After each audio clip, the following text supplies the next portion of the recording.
En principio, quiero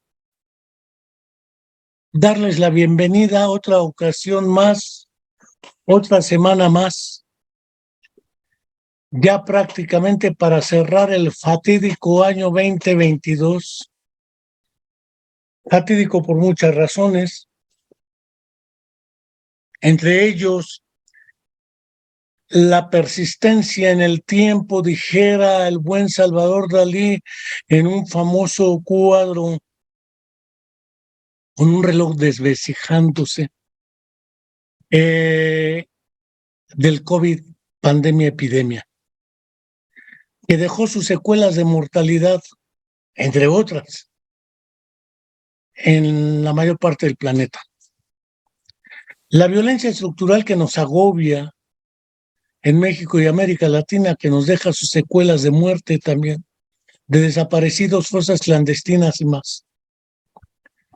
La secuencia de golpes de Estado, sean por lawfare, a través de los congresos de los estados, como le hicieron a Luis Ignacio Lula da Silva, después a Dilma Rousseff, después a la vicepresidenta actual y expresidenta de Argentina, Cristina Fernández de Kirchner.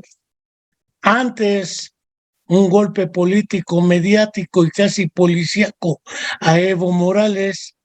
Otro golpe, después de un autogolpe fallido del presidente peruano, recientemente encarcelado, y naturalmente con deudas históricas que tenemos por el golpeteo.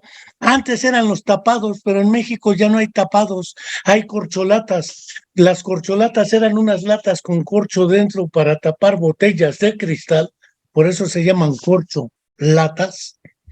Y la acción de quitarla de la botella se llamaba destapar. Antes el presidente en turno destapaba la capucha. Esa es una onda, creo que de Abel Quesada y en Excelsior, si mal no me acuerdo, cuando inventaron la caricatura del tapado que destapaba el presidente a través invariablemente del egregio Fidel Velázquez Sánchez, uno de los 5 lobitos y exdirigente de la CTM fallecido, ya hace años y muy viejo. Ahora no hay tapados, hay corcholatas, y quien las avienta es el que destapa la botella. Después de pleitos y golpeteos entre corcholatas y no corcholatas, quienes aspiran a ser corcholatas o por fuera de las corcholatas, y con unas marchas de a ver quién hace la más grande. ¿Y a qué le sigo? Ahora resulta que tenemos conflictos de bajo nivel político, donde todo el mundo ataca lo que hace el presidente, todo el mundo de su oposición, y de parte de él lo halagan. No quiero decir que sea ilegítimo, lo que quiero decir es que el nivel está así. La oposición no tiene más proyecto que golpear lo que dice el presidente, y el presidente lleva la batuta y la dirección. Al decir lo que diga, los demás lo atacan y ya.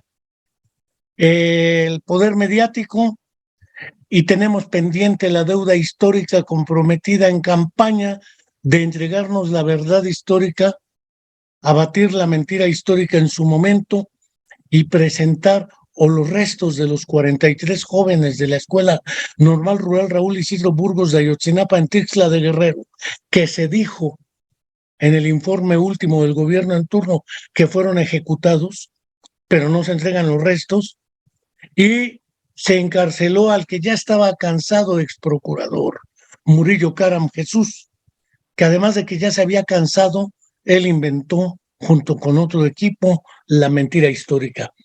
La verdad no aparece por ningún lado. La justicia transicional tampoco, pero seguimos esperando.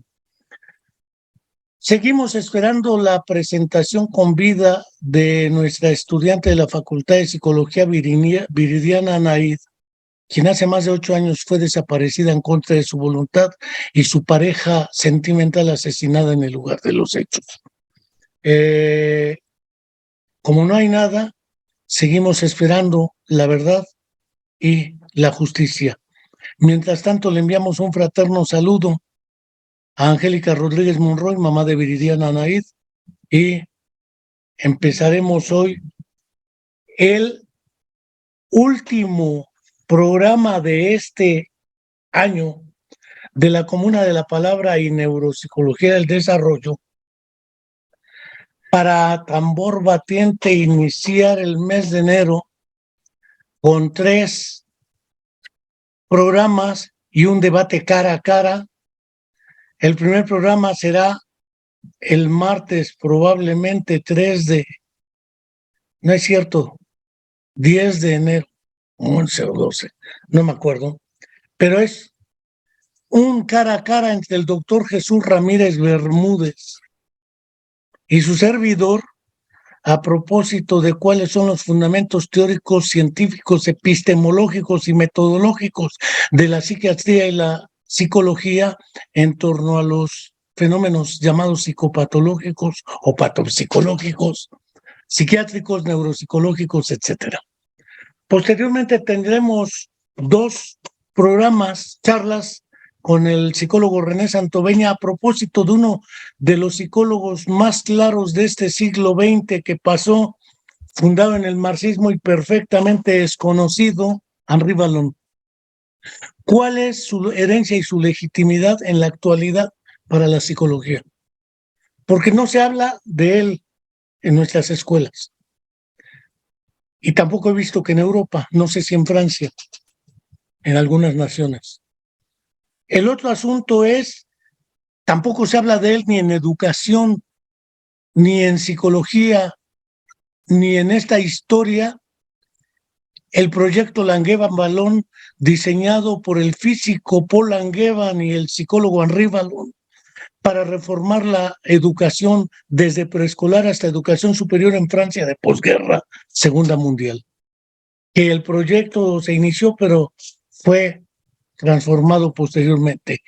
Sigue siendo legítimo. ¿Cuáles son sus fundamentos que proponía? En tercera instancia, un monólogo conmigo mismo a propósito de algo que la neuropsicología contemporánea también tiene omitido. No sé si por demarcación o por omisión fundada en la ignorancia. ¿Cuál es el papel de Henri Vallon y su influencia a través de Julián de Ajuriaguerra en la neuropsicología francófona? Hablo de Henri Cahen, Julián de Ajuriaguerra y su influencia a través de, por ejemplo, Carlos Mendilajarzo en Uruguay, Artidoro Cáceres en Perú, en México Héctor Pérez Rincón o Miguel Krasoyevich, que se formaron directamente con él en la década de los 70 por allá en Ginebra. ¿A poco no hay neuropsicología francófona? ¿A poco ellos no han aportado nada? Más allá de lo que hubiésemos leído en lo que es historia de la neuropsicología del lenguaje, un trabajo escrito por Henri Cahen y Jean Dubois, un lingüista. Pero ya antes Henri Cahen y Julián de Ajuriaguerra habían publicado un libro que se llama El córtex cerebral en 1962, de los primeros trabajos dedicados a la neuropsicología. Y a través de un psicólogo argentino radicado y muy fenecido en Caracas, Venezuela, Alberto Leónidas Merani Colombo, la publicación de los primeros libros de neuropsicología en América Latina. El uno, Neuropsicología y Pediatría, una traducción de Alberto Merani, publicada en el 56 y editada por Editorial Nuestro Tiempo de Buenos Aires, Argentina, después reeditado por Psique, de un colega italiano, y posteriormente un año, uno de Alberto Merani, sobre neuropsicología infantil, del 56 también. Entonces, parece ser que estas cosas son omitidas en la historia y trataremos un poco de comentarlas en ese monólogo. Ya después tendremos otra charla sobre qué propuso Julián de Ajuriaguerra en neuropsicología, además de psicoanálisis, porque como sabrán los que saben, entre ellos el doctor Felipe Cruz Pérez, Entre Jacques Lacan y Julián de Ajuriaguerra fundaron una asociación psicoanalítica de París que se escindió en dos, la de Ajuriaguerra y la de Lacan, que vinieron a parar a Buenos Aires, Argentina. Un buen grupo de gente formada con el preclaro Jacques Lacan, aunque discutido por muchos en muchos aspectos. El caso de Julián de Ajuriaguerra, como era más neuropsicólogo, más neuropsiquiatra español, migrado durante la Guerra Civil Española a Ginebra, ha quedado en el olvido. Además era medio comunistoide a veces. Ahí paro nuestras actividades siguientes y el día de hoy tenemos un reconocimiento de trayectoria al doctor Felipe Cruz Pérez, vieja guardia de la Facultad de Psicología de la UNAM. Vamos, nos conocimos por allá en los 70s. Bueno, él es un poco más joven que yo, como un año más joven que yo en la facultad, en edad. Sigue siendo más joven que yo todavía. Pero, ¿por qué darle un reconocimiento al doctor Felipe Cruz Pérez? Y en vista de que ahorita los dos únicos visibles en este medio somos él y yo, me tomaré el atrevimiento de tenerlo frente a mí para escucharme hablar sobre él. ¿Quién es Felipe Cruz Pérez? Decía el cantante y poeta chileno Tito Fernández en una canción que compuso tiempo a poema: nos conocimos desde niños juntos en el Mirador. Mi padre peón de Hacienda, el suyo administrador. Pues nos conocimos de jóvenes en la Facultad de Psicología, militando política y académicamente, aunque en distintos grupos por su nombre y propósitos políticos y académicos, siempre concordando en las actividades tanto él como yo. El grupo se llamaba Círculo Pavloviano de Psicología.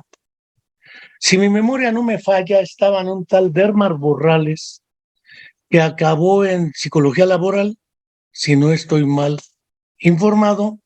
Desde luego, de más vieja guardia que Felipe Cruz, el doctor Luis Quintanar, quien estaba también en el Círculo Pavloviano. Estaba probablemente Arturo Puente y Armando Chavarría, no sé si era Armando, pero era Chavarría. Alonso Chavarría, entre otros.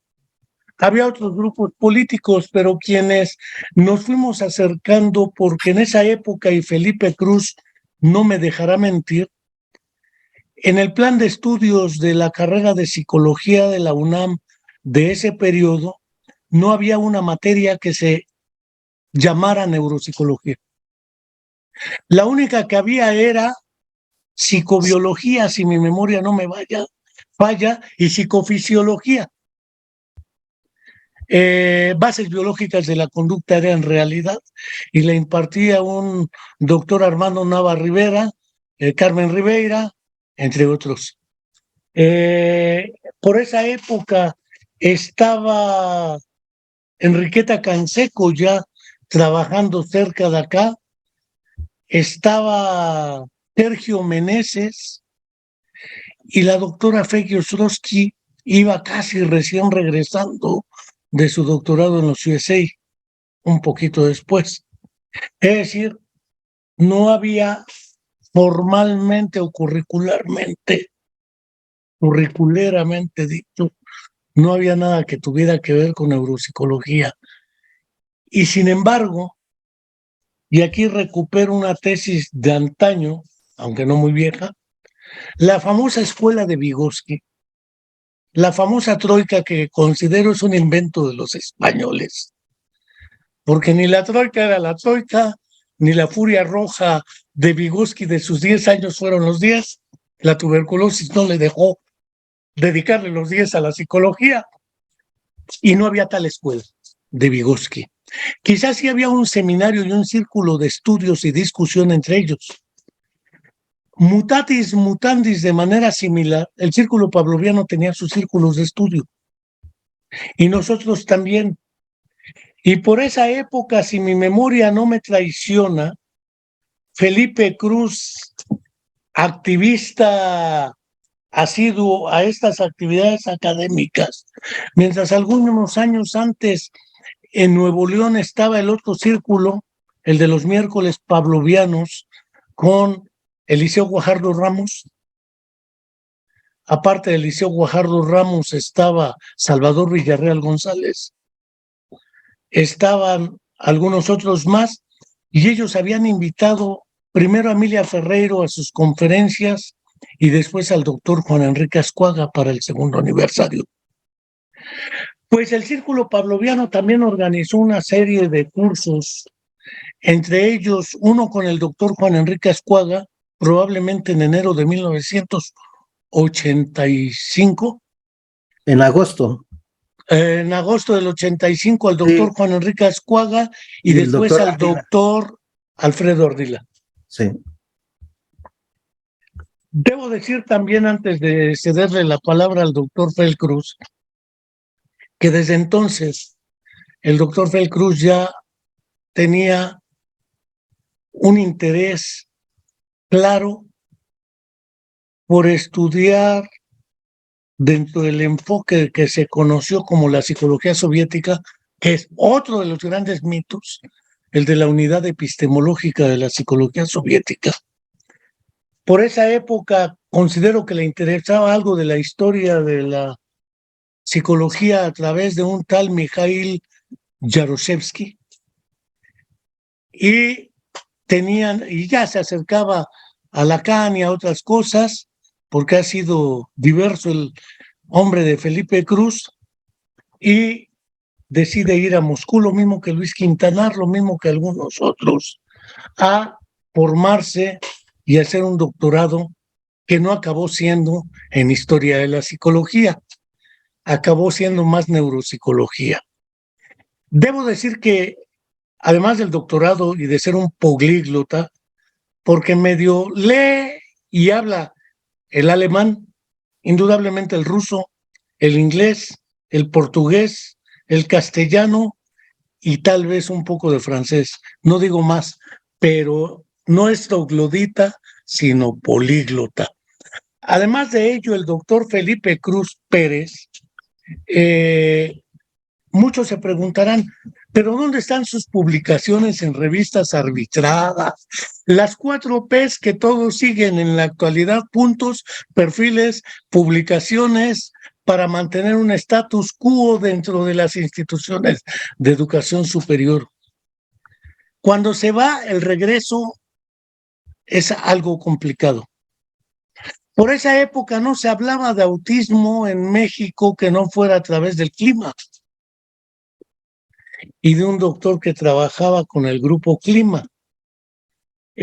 Cuando regresa Felipe Cruz, él es uno de los pioneros en impulsar hacia los principios de la última década del siglo XX, hablo ya de hace más de 30 años, cuando el director de la Dirección General de Educación Especial en ese entonces era Eliseo Guajardo Ramos. Yo estaba en el área técnica, o por decirlo así, académica. Lo técnico ahí es lo académico. Se integra el doctor Felipe Cruz a impulsar el programa de atención educativa bajo el manto de lo que ya se había firmado en Salamanca, de lo que es la inclusión o integración educativa de niños con necesidades educativas especiales, y se empezó a trabajar en la Dirección de Educación Especial del DF, en ese entonces todavía hoy Ciudad de México, un programa para menores con autismo. A la vuelta de algunos años se reintegra a la UNAM y es uno de los pioneros en este país en lo que es la consolidación y confección, aunque no es uno de los pioneros en realidad. Él es el que lo confecciona, yo se lo expropio, porque la propiedad privada no es de nuestro estilo, el programa de funcionalización cognitiva de personas con autismo, que ellos lo iniciaron en la UNAM, nosotros en la UAM, y a partir de ahí hemos ido trabajando conjuntamente estas cuestiones relativas con niños con Asperger, fuera de las discusiones de si Asperger era o no nazi o neonazi o demás, si debe llamarse Asperger o no. Asperger no le puso así, fue Lorna Wing, y después de una traducción de un artículo de una publicación de Asperger, que no se llamaba el síndrome de Asperger, se llamaba psicopatía autista probablemente, pero Lorna Wing decidió llamarle el síndrome de Asperger. Y ahí se le quedó. A ella le preguntaron si se lo cambiaban para el DSM-4, ya la versión revisada antes del 5, y ella dijo que consideraba que no había fundamentos para ello, que no fueran ideológicos. Es un pleito que con el doctor Jordi Peña Casanova, él plantea que son los grandes hierros, que se debiera cambiársele el nombre, pero es otra historia. Pero no solo eso, el doctor Felipe Cruz lleva esos mismos 25 años formando a lo largo de este periodo de tiempo a jóvenes neuropsicólogas y neuropsicólogos y profesionales jóvenes también que trabajan en la identificación, intervención y atención de personas con autismo y sus familias.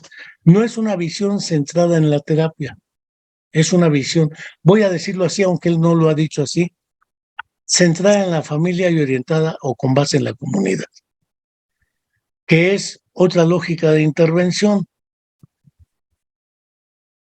Por esta razón, una larga trayectoria de, si hablo desde el 85, son prácticamente 37, 40 años, pero si hablo prácticamente desde el 80, el tiempo en que nos conocimos, son 42 años, 4 décadas de su vida entregadas a formarse, a formar y a trabajar en la identificación e intervención en autismo.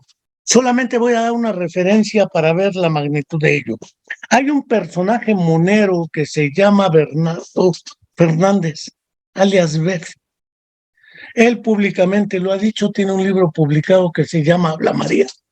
Hay otro libro en España también de María, y él cita a Felipe Cruz como referente para poder comprender él y otros qué es esto del autismo. No quiero decir que el único rasero que sea el perfil de publicaciones, porque la cantidad de jóvenes, me atrevería a afirmar que por ser la universidad más importante del país y en Ciudad Universitaria, que es la escuela o facultad más importante también, más de 1 millar de jóvenes formados por él en estos dos campos. Y se dice fácil, más de 1 millar. Probablemente sean muchos más. Nada es que yo lo cierro en 1 millar, ahí mezquinamente, pero probablemente sean muchos más.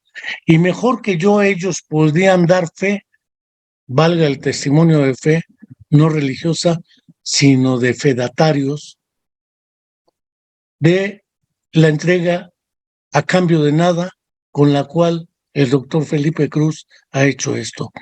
Yo quiero cerrar aquí mi boquita, antes de otra cosa, para que el propio doctor Felipe Cruz sea quien nos pueda decir, además de que ya sabemos que luego pueden decir, es que está bien, mucho choro, mucho cebollazo, pero ¿qué hay? Me gustaría que el propio doctor Fel Cruz nos planteara esta experiencia. Sé que podrá decir que otros son más merecedores que él, como otros pudieran decir, es que hay otros. Siempre es como los premios Nobel.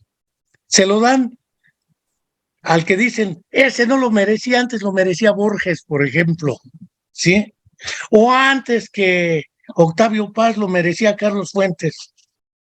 Haya sido como haya sido, lo merece. Adelante, doctor. Pues muchas gracias, Enrique. Realmente me acabas de refrescar la memoria acerca de muchas cosas, ¿no? Pero antes que nada, yo quiero agradecerte mucho el gesto de, de amistad, de cariño que yo en esto, ¿sí? Con respecto a este reconocimiento. ¿Sí? Yo no soy muy dado, tú lo sabes, como en algún momento voy a usar el término de Gerardo Ortiz, ¿sí? Yo no soy afecto a la pasarela, ¿no? Realmente a mí me ha costado mucho trabajo mezclar la parte académica con la parte pública, ¿sí? Y siempre digámoslo así, me aterroriza con ese terror autistoide que se puede vivir, ¿sí? Este tipo de cuestiones públicas, ¿sí? Sobre todo cuando se van centrando más en lo que hago. Pero bueno, agradezco mucho el gesto, Enrique, ¿sí? Y realmente sí me gustaría más que hablar de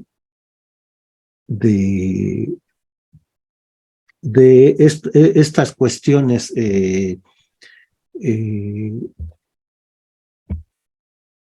etéreas, ¿no? Que se pueden presentar cuando uno tiene que hablar de sí mismo. Mejor hablemos de la parte ubicativa, ¿no? O sea, realmente ahorita me cayó así como un balde de agua fría, ¿sí? El recuento que hacías, ¿no? De los 42 años, ¿no? De moverme en este ambiente, ¿no?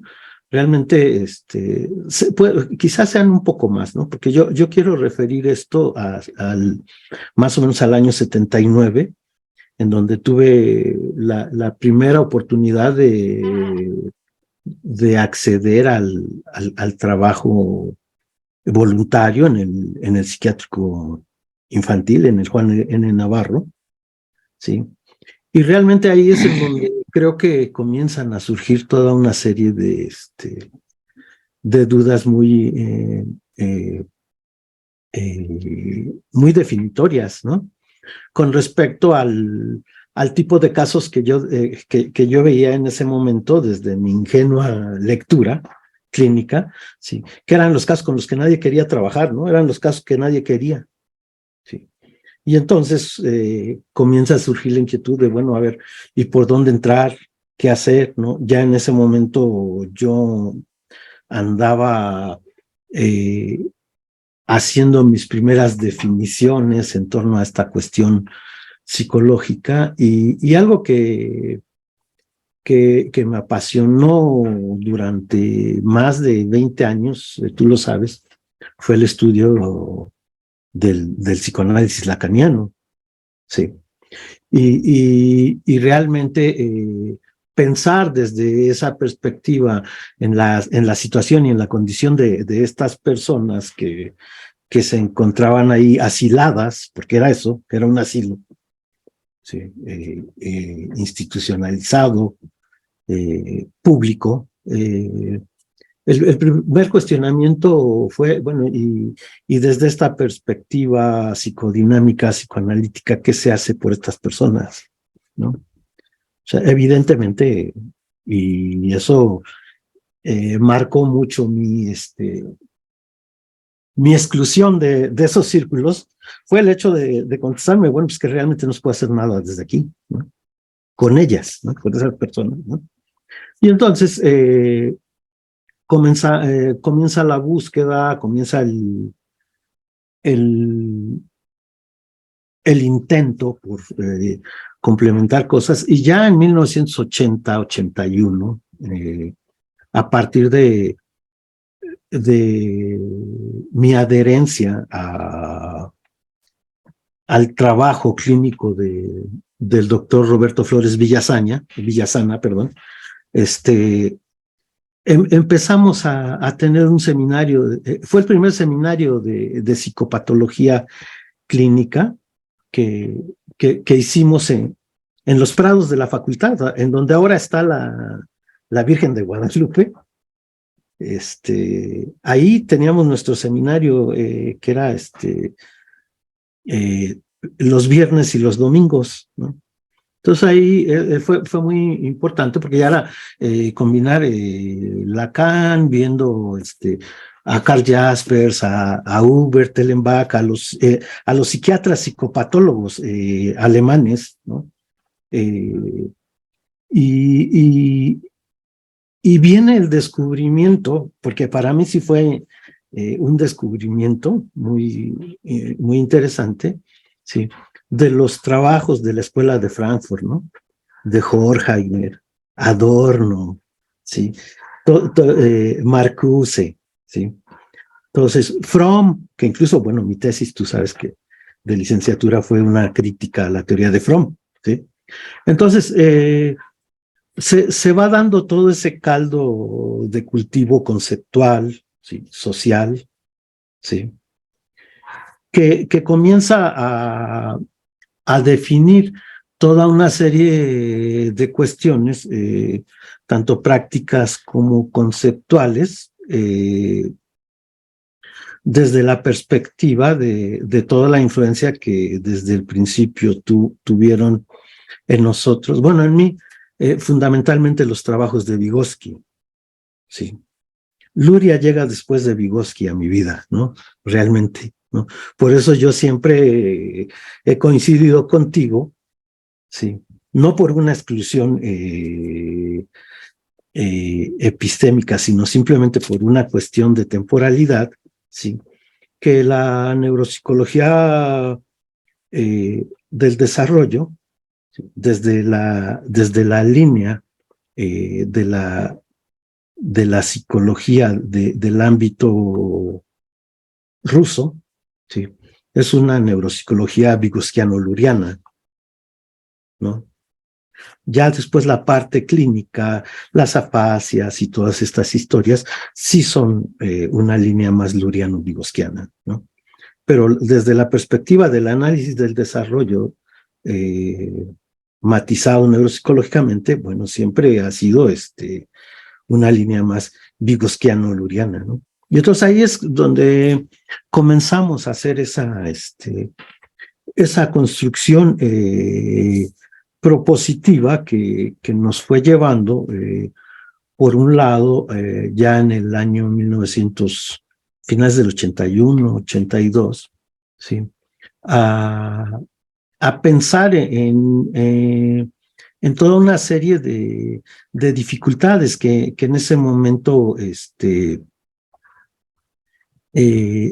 clínicamente se derivaban de las conceptualizaciones en ese momento vigente, DSM-3, ¿no?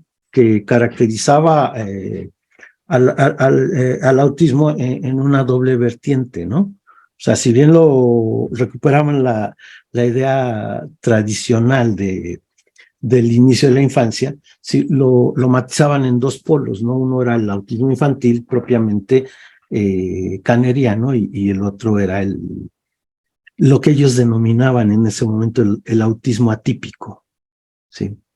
Pero en el fondo de eso estaba no solamente la necesidad de ubicarlo desde una perspectiva funcional, ¿no? Psicométrica, ¿no?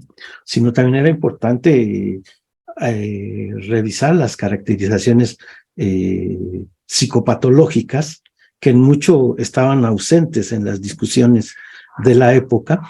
Y por otro lado, la parte funcional requería tratar de entender pues, los ámbitos de afectación. Y esos ámbitos, pues evidentemente,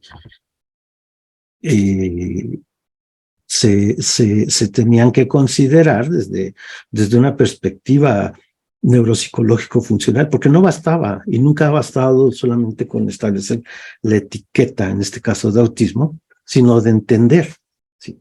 Qué es lo que se afecta, por qué se afecta y cuáles son sus vías de superación, ¿no? Entonces, es a partir de ahí, ¿no? Ya fundamentalmente del año 82, 83, 84, que se empieza a delinear toda una línea de trabajo, ¿sí? Que ya formalmente, así como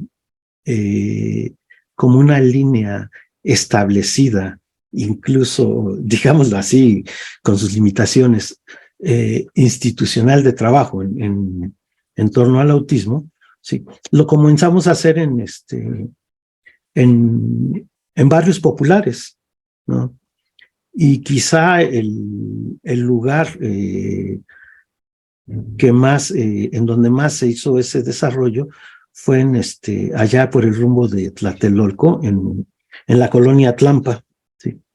Que la delegación Cuauhtémoc, que en ese momento nos dejó usar un local que estaba abandonado, ¿sí? Que se convirtió en centro comunitario, el centro comunitario Atlampa, ¿sí? Que era una construcción de 2 plantas, y toda la planta de arriba, la delegación Cuauhtémoc nos dejó usarla para ver qué hacíamos, ¿no? Sí, para ver qué hacíamos y qué se podía hacer, ¿no? Entonces, es ahí realmente en donde empezamos a hacer un trabajo ya más organizado desde una vertiente conductual, porque también esa era una parte de la riqueza de nuestra formación en la Facultad de Psicología, ¿sí? El buen conductismo que se aprende en la facultad, ¿sí? Y por otro lado eran los primeros intentos de análisis neuropsicológico del desarrollo, ¿no? Que en un primer momento, contrario a lo que se pudiera pensar, no solamente eran Vygotsky y Luria, ¿no? También tú lo decías, era Vallon, ¿no? Era Vallon, sí, porque Vallon, y eso tú lo conoces mejor que yo, Vallon está también en la base de todo este análisis clínico actual, aunque no se le mencione, aunque no se le cite, aunque quede implícito, ¿sí? Vallon está tan en la base de la neuropsicología del desarrollo como en la base de la conceptualización psicoanalítica lacaniana, ¿no? Tú lees a Lacan y lees a Vallon, y cuando lees a Vallon entiendes a Lacan, ¿sí? Eso es muy interesante, ¿no? Toda esa convergencia, ¿sí? Toda esa convergencia que ha marcado la artificialidad de los ortodoxos, ¿no?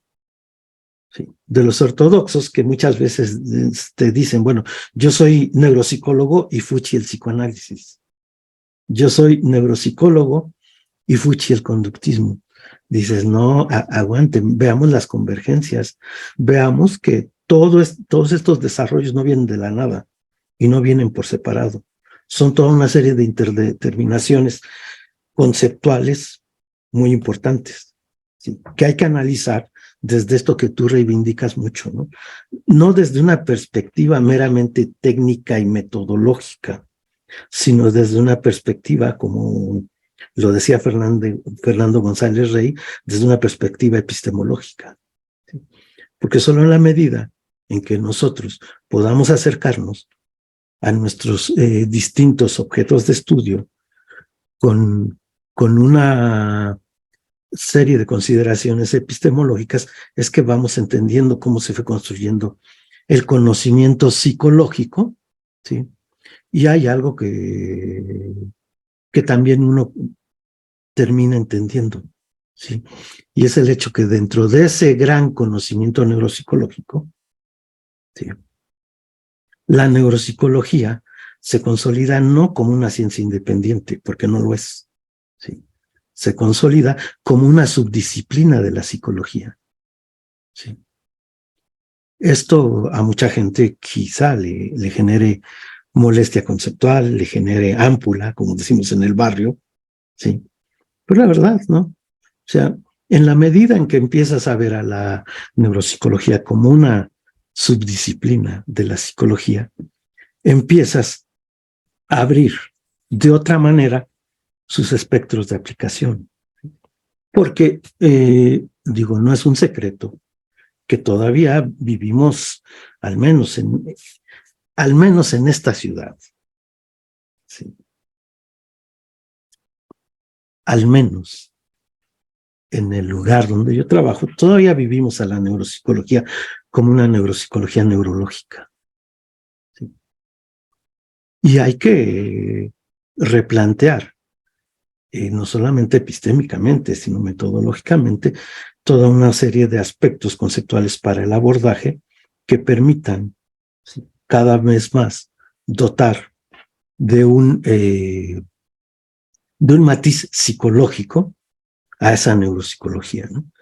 Y entonces, si hablamos del matiz psicológico, evidentemente, el matiz psicológico no puede depender solamente de una línea conceptual, ¿sí? Por más que nos guste Vygotsky, no solamente depende de Vygotsky, ¿sí? Por más que nos guste el análisis experimental de la conducta, no puede depender solamente de eso. Y así podríamos seguirnos. Entonces, es esa parte, ¿sí?, la que comienza a reorientar ya desde esos años toda una serie de intentos que evidentemente se van a complementar muy bien con el tiempo de trabajo formativo que hicimos en Moscú, ¿sí?, en el grupo de Luria, ¿sí?, en donde realmente lo que en algún momento alguien decía que ir a Moscú era ir a aprender psicología, ¿no? Y yo rebatía esa idea en un seminario que teníamos con la doctora Marta Schware, ¿sí?, y en un seminario al que yo asistía con el doctor Jaruzelski, ¿sí? Y yo les decía, es que realmente en lo personal yo no vine a Moscú a aprender psicología. Psicología yo ya sabía. Psicología se aprende bien en la Facultad de Psicología de la UNAM y con diversos enfoques, ¿sí? Yo lo que vine a aprender aquí fue, en primera, ruso, y en segunda, ¿sí?, neuropsicología luriana, ¿sí? Ese es el punto, ¿sí?, que empieza a inspirar y empieza a organizar toda una serie de ideas acerca de los aspectos formativos, ¿sí? Ya desde principios, desde el año 93, que es cuando regreso, cuando la doctora Feggy Ostrowski gentilmente, sí, me abre las puertas de su laboratorio para trabajar con ella, sí, para colaborar con ella, o como ella me lo dijo en la primera plática, quédate aquí conmigo y los dos vamos a aprender, sí. A partir de ahí, yo comienzo a hacer toda una serie de consideraciones en torno a una especie de currículum paralelo que hemos ido cubriendo desde el año 93, 94 hasta la actualidad, ¿sí?, en la facultad, ¿sí? Tú lo sabes, en toda institución educativa de formación, ¿sí?, hay un currículum formal, ¿sí? Pero la ventaja que tiene la UNAM y las universidades públicas en este país es la libertad de cátedra. Entonces, en paralelo a la cobertura y al cumplimiento de los programas que oficialmente se deben de cubrir en la facultad, ¿sí?, yo me he dado a la tarea de abrir seminarios, ¿sí? Regularmente son 3 o 4 por semestre, ¿sí?, extras, además de mi carga académica.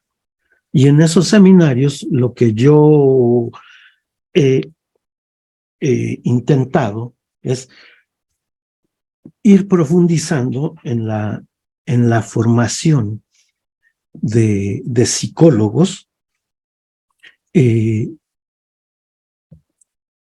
muy orientada a la neuropsicología del desarrollo. Sí. Entonces, va uno cubriendo el currículum evidente y va uno cubriendo también el currículum informal, ¿no? En el plano de la formación. ¿Sí? Tú haces el cálculo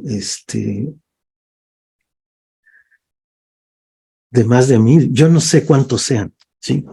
Pero en todos estos años, ¿sí?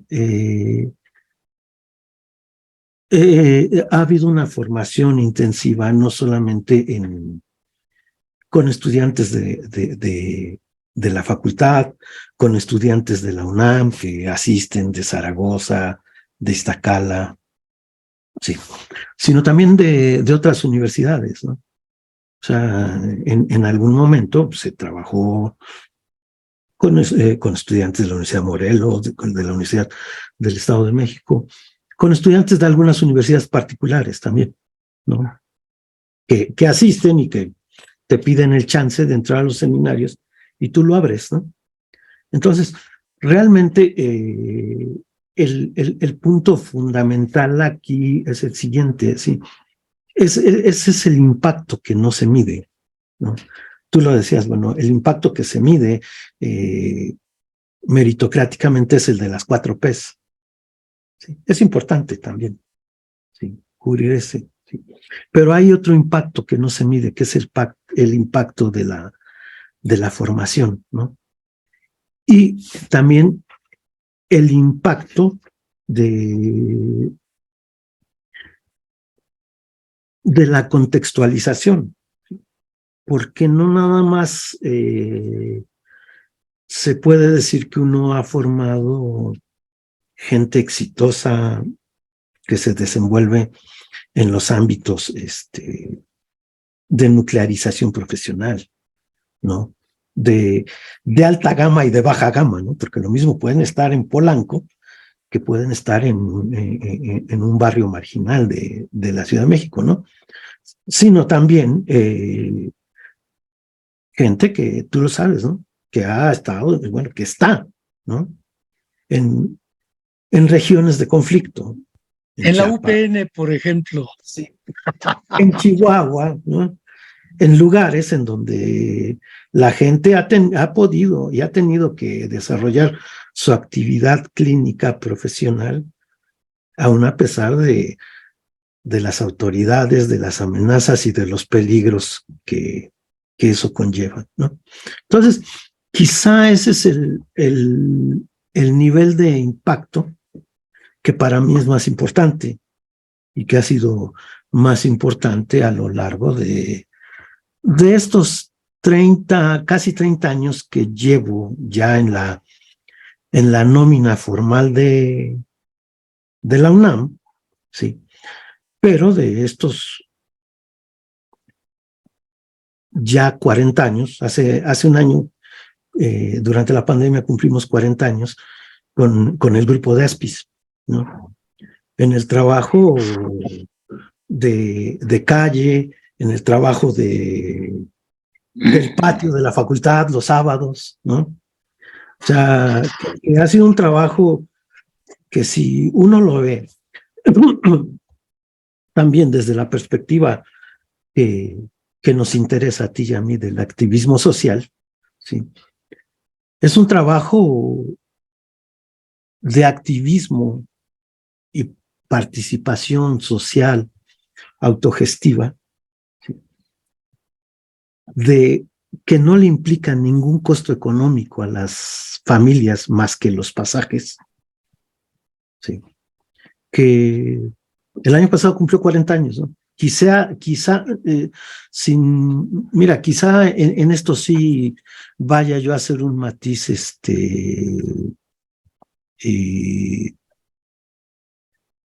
muy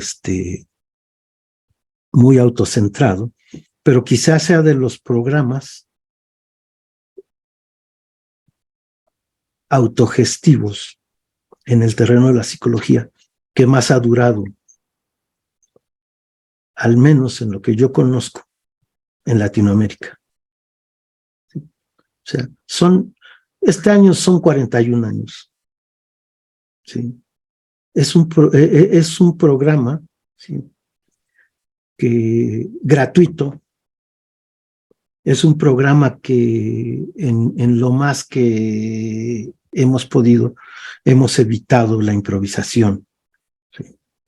Porque para que un alumno, un estudiante, participe directamente en el trabajo con las personas con un trastorno del espectro autista o con un trastorno del espectro, con un trastorno del neurodesarrollo, tiene que, por lo menos, comprometerse a hacer una formación y un entrenamiento previo de mínimo un año, año y medio, dependiendo de sus posibilidades. ¿Sí?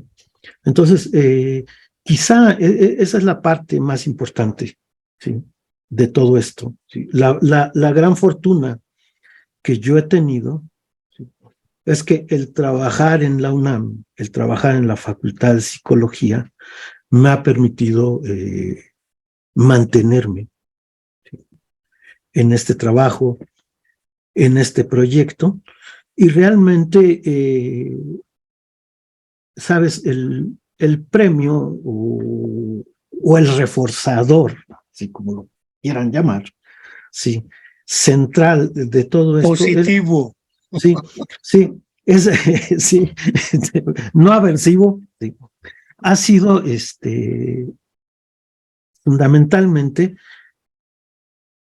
recordar cómo han llegado algunos niños al trabajo con nosotros, sí, con toda esa situación negativa de no va a avanzar, no va a aprender, señora, lléveselo, cuídelo, guárdelo muy bien, métalo al ropero porque no va a poder hacer más, ¿no?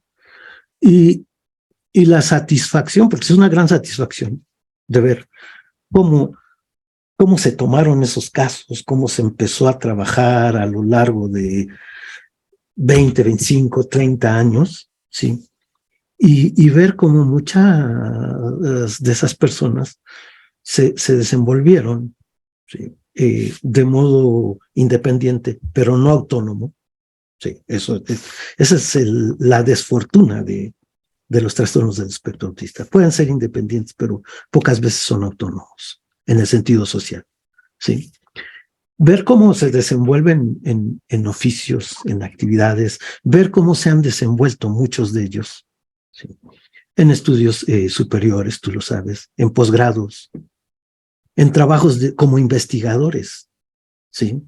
O sea, yo creo que, ¿sabes? Ese es el mejor premio que uno va obteniendo a lo largo de estos 41 años, ¿no?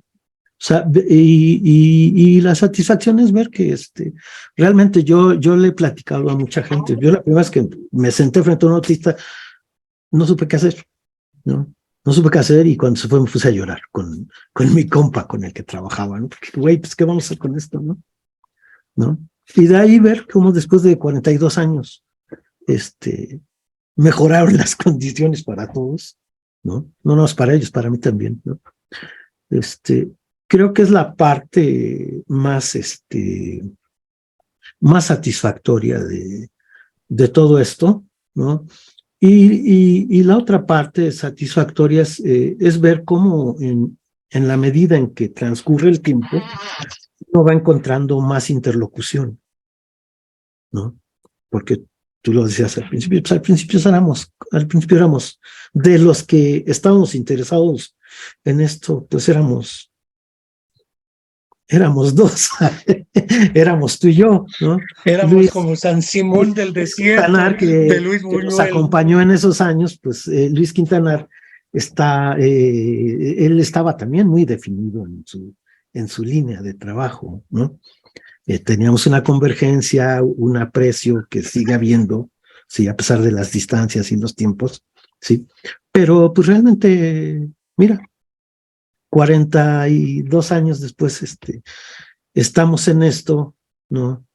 Tú en esta iniciativa, en esta propuesta de reconocer lo que se hace, y yo en la idea de agradecer que en estos 42 años sigamos acompañándonos, ¿no?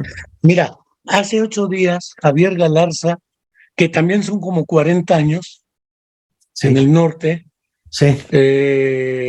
Arnoldo Telles, Pablo Valdés, de ellos te acordarás, Sí.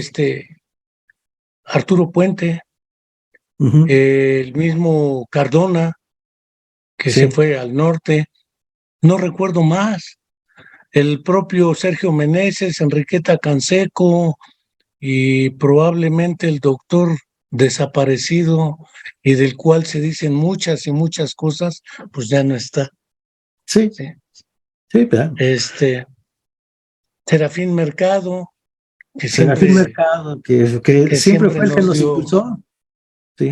un impulso, pero no tengo duda, Felcruz, que más allá de discusiones que podamos tener a propósito de si es una rama de la psicología, con lo cual concuerdo, y no de las neurociencias, que está también muy en boga, hacia 1897, como tú sabrás, Sigmund Freud diseñó un curso que se llama Curso de Psicología para Para neurólogos. neurólogos, sí.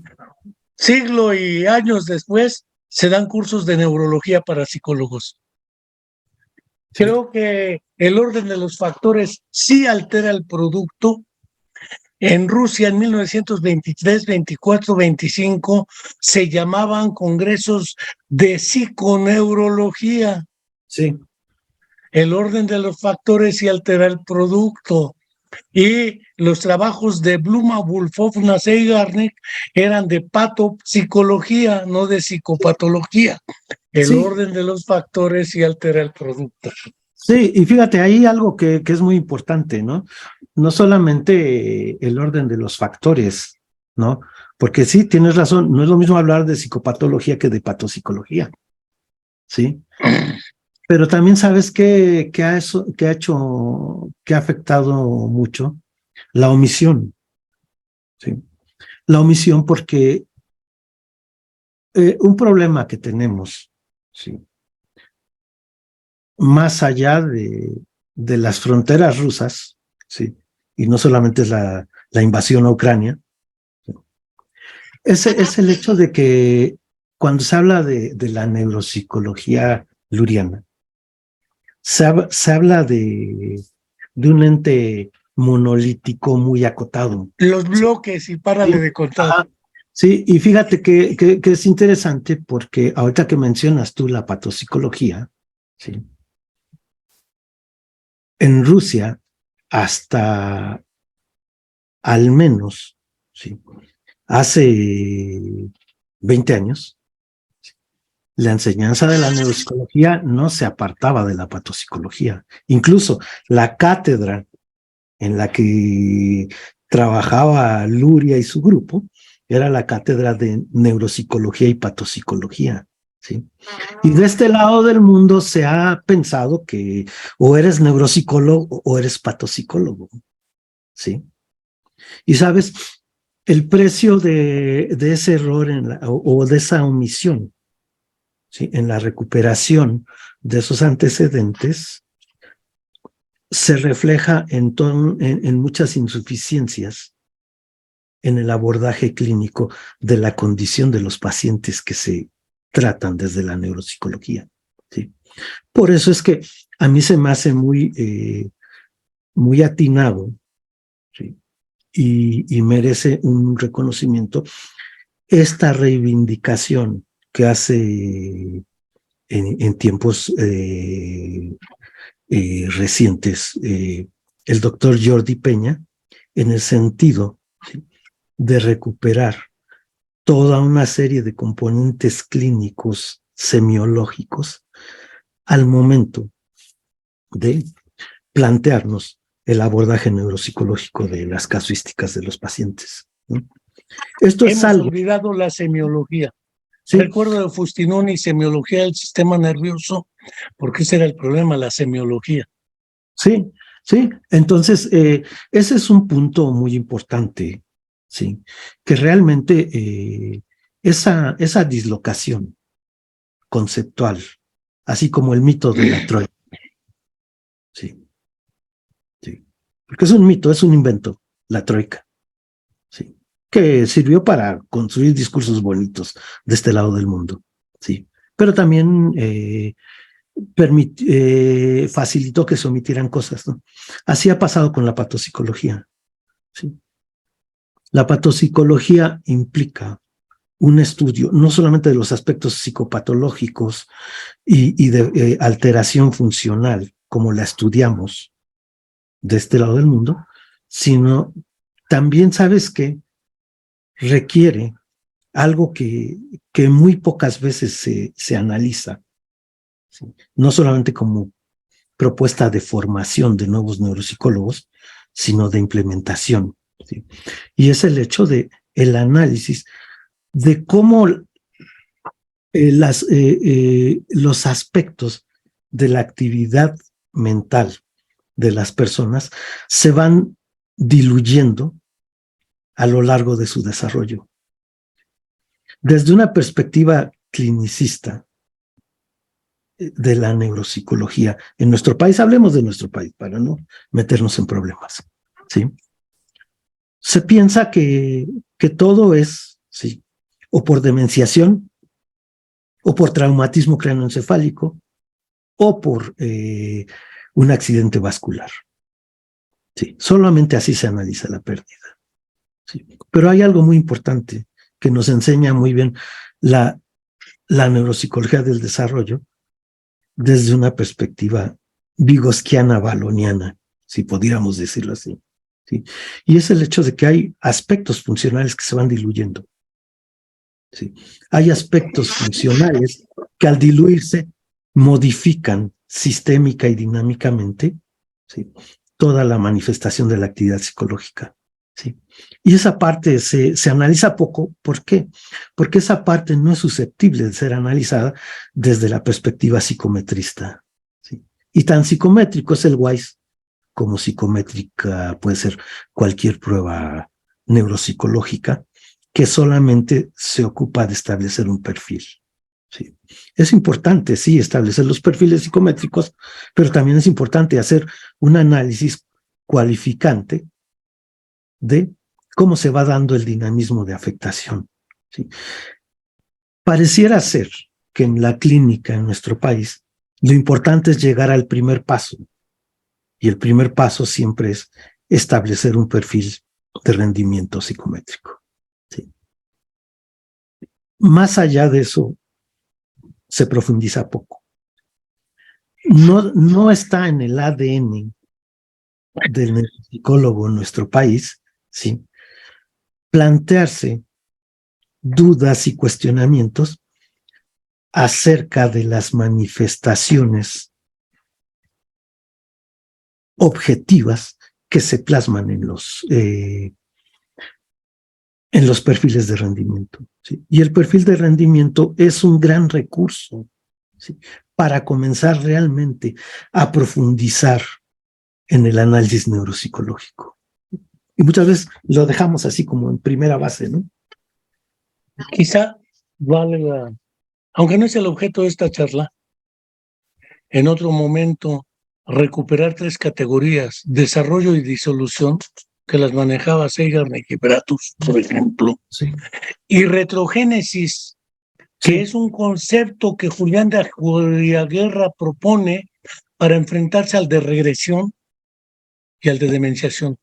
Sí. Porque retrogénesis es un concepto baloniano que va a tender a ubicar lo que es el proceso de reorganización funcional ante el daño, la compensación, el desarrollo y la disolución. Sí. Que Vygotsky los trabajó mucho. Sí. Sí, por eso te digo, desde esta perspectiva, bueno, desde lo que yo creo. Vamos a pensar que es creencia, ¿no? No es saber, es creencia. Sí. Desde lo que yo creo, ese es el matiz de la neuropsicología del desarrollo, ¿no? Sí, las secuencias para la propuesta formativa comienza con Vygotsky y termina con Luria, ¿sí? Si tú quieres comenzar con Luria, con Vygotsky, Balón y Piaget. ajá, claro, sí, pero ubicándolo así más de modo más focal, ¿no? Porque evidentemente, mira, realmente cuando uno ve la historia del desarrollo de la psicología, ¿sí? Hay dos cosas que son fundamentales y esto me compromete, pero sí te lo digo. ¿Sabes qué? La psicología no es una ciencia. La psicología es una disciplina científica. La psicología es una disciplina que se nutre de los conocimientos de las ciencias. Sí. Pero es una disciplina. Spirkin, te acordarás, Spirkin y Kedrov decían que estaba en el centro del triángulo de las ciencias porque es el puente entre todos. Sí, bueno, ese es el primer punto. Y el segundo punto es que es una disciplina científica de alta convergencia, ¿no? Y algo que es importante es que es articulante, no es integradora, es articulante, articula toda una serie de propuestas, toda una serie de conceptualizaciones, ¿no? Y eso es lo que va permitiendo la renovación de los discursos, de las conceptualizaciones, ¿no? Pues doctor Felipe Cruz, y mira que llevamos 1 hora, 10 minutos, trataremos de cerrar para leer tu reconocimiento. Gracias. Porque si no parece que te quiero cortar la palabra. No. Y ya después vemos eso de si la psicología es una ciencia o es una disciplina del conocimiento científico, cosa con la cual también concordamos tiempo a. Pero estabas en el asunto como para ir cerrando esta charla, porque para mí tú tienes anclado como a Julia Guerra en Balón y Freud, él mismo lo dice, un pie en un lado y el pie en otro lado. Tú tienes anclado en los ahora denominados trastornos del espectro autista.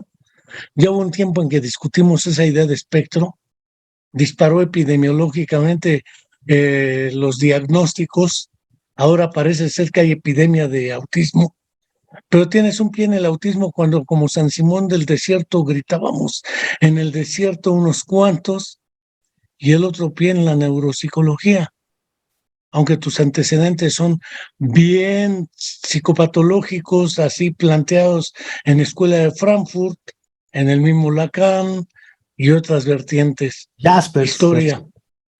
Pero, ¿qué más quieres decir, Felfels? No, pues que realmente nos puede llevar meses la discusión de todos estos aspectos que se van esbozando, ¿no? Y pues hagamos otro seminario como tuvimos en la UNAM. Ya, mira, yo creo que ya esta cuestión idealmente pospandémica nos lo va a permitir, ¿no? De hecho, hay un compromiso contigo, con Jesús, ¿no? Con Chucho Ritz, ¿no? Cruz también, tu hijo putativo. Ajá. ¿De quién? Hijo putativo tuyo. Sí. Jesús Cruz. Sí, entonces, sí, yo creo que puede ser muy pertinente retomar eso. Ahora con todos estos aprendizajes confirmatorios que hemos tenido durante la pandemia de el trabajo en línea y todas estas cosas, ya puede ser más ágil, ¿no? Claro. Entonces, aprovechar la tribuna que tienes en la Comuna de la Palabra, en el Psicología del Desarrollo, ¿sí? En tu mismo canal personal y organizarlo, ¿no? organizarlo. No necesariamente tiene que ser presencial. El único requisito es que sea argumentativo y documentado, ¿no? Pero eso, bueno. Sí, Pero te eso es tomo la tradición. palabra. Sí, te tomo la palabra, ¿no? Organicémoslo y que y apliquemos la que te aplicábamos en algún momento. Espero que se vea esto en tu pantalla Sí, sí se ve. perfectamente. Dice así: la Comuna de la Palabra y el Centro de Estudios e Investigación en Neuropsicología del Desarrollo. No dice, tienen el enorme placer de otorgar el presente reconocimiento de trayectoria al doctor Felipe Cruz Pérez por su trascendente papel en la configuración del programa de funcionalización cognitiva de personas con autismo y la formación de jóvenes neuropsicólogos en la UNAM, Cuernavaca, Morelos, a 13 de diciembre del 2022. Y como sabrás, mi cuenta, si calculo 50 por año, de varios lados, por 10 años son 500, por 20 son 1 millar, por 25 y más lo que se acumule son un poquito más. Y se dice fácil, pero no es fácil. Pues no. Y a veces uno no sabe, ya Yadira Jaime se apunta que se arme algo, ya ves, las masas te aclaman. El, Hasta decía el doctor Juan Carlos Arango Lasprilla que te deje hablar, porque la primera parte me la chuté como acostumbro. Ya deja hablar al doctor Cruz. Creo que nos hemos echado.